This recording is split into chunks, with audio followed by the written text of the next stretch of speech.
Hey guys, I have with me today the Mevo Start streaming camera. You can probably see it here in the side of your screen.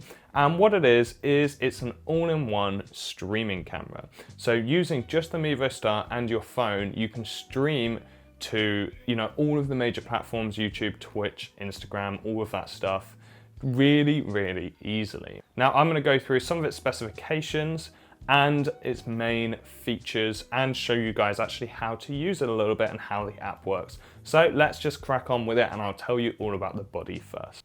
Now the first thing you notice about the body is that it's really tiny and there's almost no controls on it, and that's because you use your phone to control it.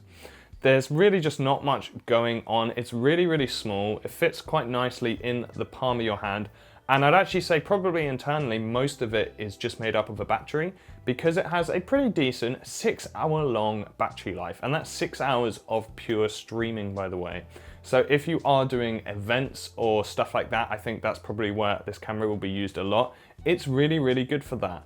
Now, it's also got a 3.5mm jack, which you can use to plug your own microphones into if you want really professional audio or if you have your own microphone. If you don't have your own microphone, it's also got mics on the top of the thing. It's got like 3 little pinholes, looks like, and they're microphones which I'll be testing out later so you can give them a listen. It's got a micro SD card slot, so if you want to record rather than just stream, you actually want to record your video, you can do that onto a micro SD card. And it's also got a USB-C port, which you use for charging, and other connectivity that uses USB-C.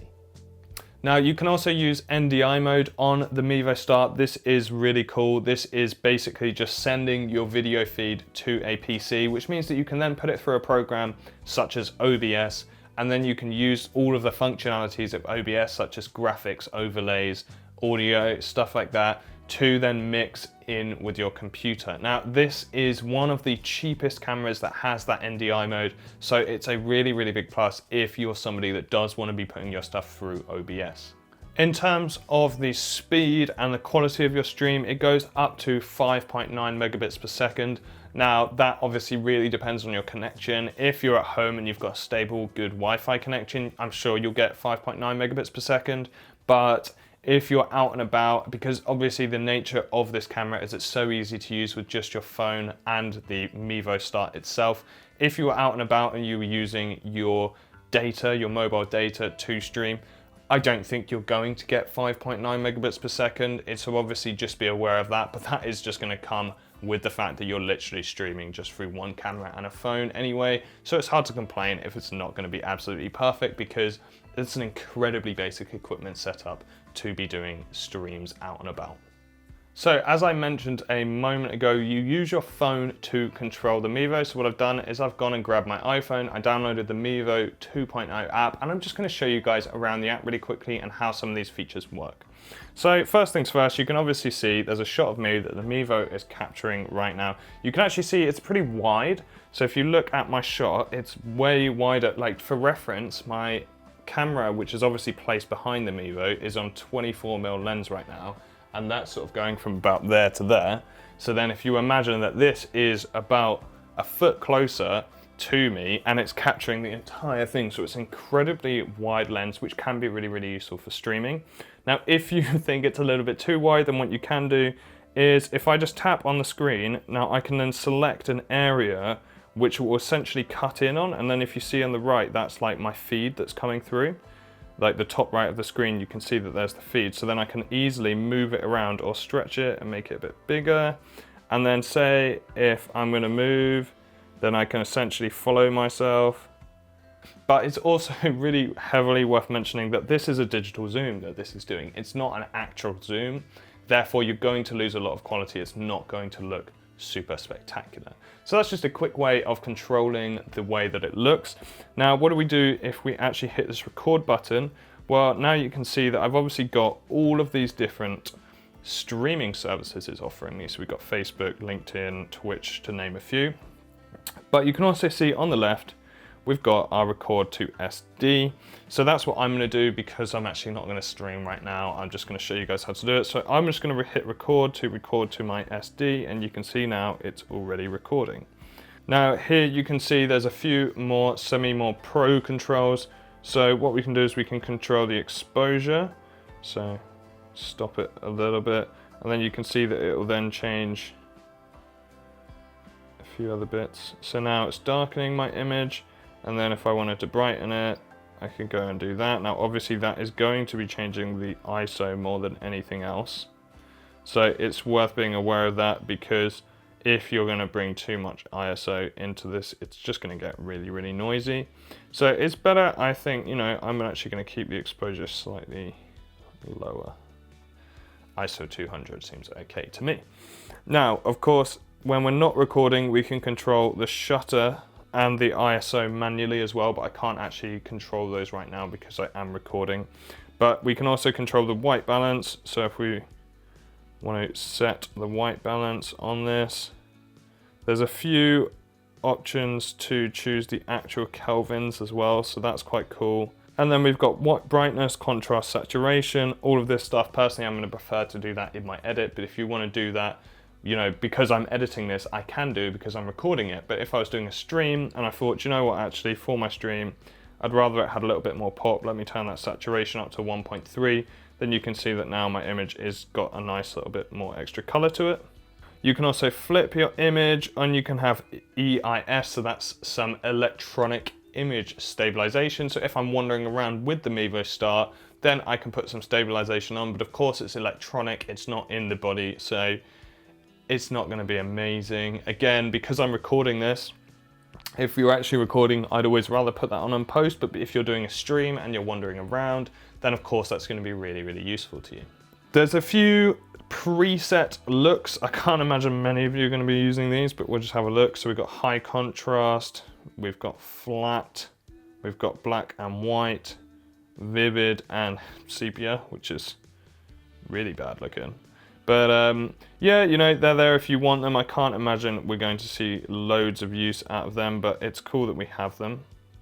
But as you can see, there are some manual controls for the Mevo Start. It's not completely automatic. So if you do want to set your controls for your stream, you can do that yourself. Now, personally, I'm a really big fan of that. I'm really glad that you can do that. Say you were filming, let's say, a stage show. Now, obviously, the stage show is going to have massive differences in how light it is. Sometimes there's going to be dark scenes and light scenes.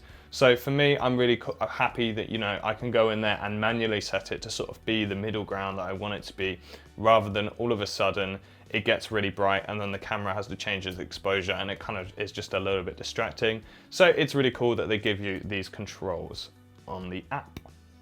So now I'm going to get into some of the audio controls here. So you can see my audio levels in the top right. I'll just move my home button. You can see the audio levels here in the right. So then say, if I want to output that audio a bit higher, then obviously there's going to be some peaking and stuff, which is a bit annoying. But you can change the output and the actual recording like gain of your microphone on your Mevo. Now you can choose whether you're audio processing it to general, music, speech, or win. Now, of course, I'm speaking, so I'm going to leave it on speech, but it's really cool that you can choose the processing for that, and you can have auto gain control. So if you do just sort of, if there's going to be a lot of differing noise volumes, then it's kind of nice that they have the auto gain control. Generally, I actually think these things in cameras in terms of auto gain are pretty good, so I'm usually happy to leave it on that. And you can see it says add external microphones with Mevo Mic. Now that is the Mevo Mic app, which turns your phone into a microphone. So what we're going to do is, I've already got it downloaded here, so we'll just click the Mevo Mic. So now I've gone and got the Mevo Mic app, and I've opened up my audio settings in the regular Mevo 2.0 app. Now the Mevo Mic app allows you to use your mic from your phone or the device that you're controlling it from as the audio, which is really, really cool, I think. So rather than using the Mevo Start audio, which is what I'm using now, you can hear that now, what I'm going to be using is, I'm just going to go into edit inputs. You can see I'm currently using the Mevo. I just tap to connect, and now it's literally as easy as that. Now I'm using my iPhone microphone. And I actually reckon it probably sounds better.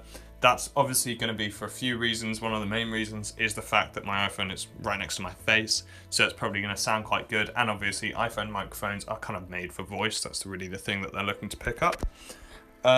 But I think that's really cool that you can use your iPhone microphone to control it. But we can actually do one step better and use that 3.5mm jack to record using our own microphones. So I'm just going to give that a quick go now.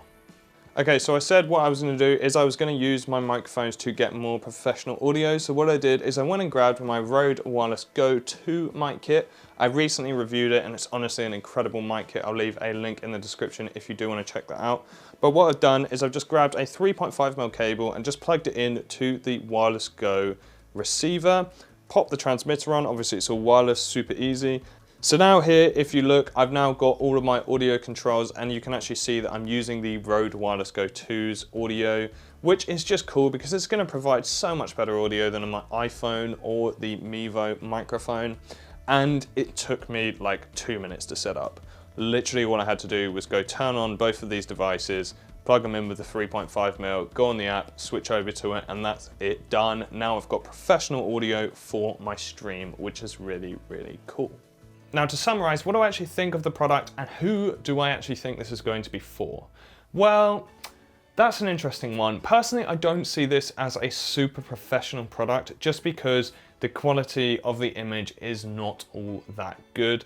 Therefore, if you're a videographer or you're working in a visual medium, then it's probably not going to be appropriate because you want that top of the range image quality.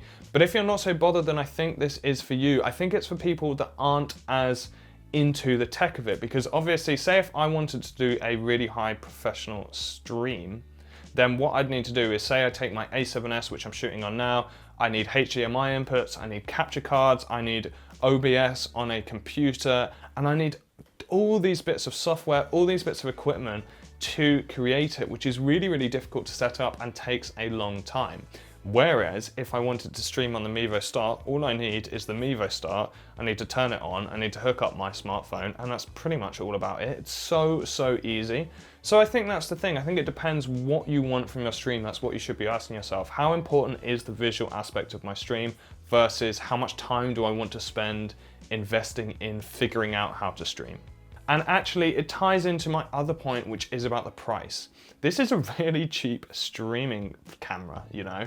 Like most of the other ways that you're going to stream, they get expensive really, really quickly. So just having an all-in-one, you know, you pay this amount of money and you get something that can guaranteed give you a quality stream, then that's just, you know, it's really simple. So I think that's it. It's for people that aren't super interested in all of the boring nitty gritty tech of it all and just want to go, okay, I buy this one thing, I get this one app, and all of a sudden I'm really easily able to stream. Now, I do hope this video was helpful, and if you do have any questions, because I know I've covered this quite quickly, if you have any questions, then please pop them in the comments below and I'll get back to you as soon as I can. If you did enjoy the video, then please consider subscribing to our channel and turning on notifications so you don't miss any videos. But apart from that, I just want to say thanks for watching.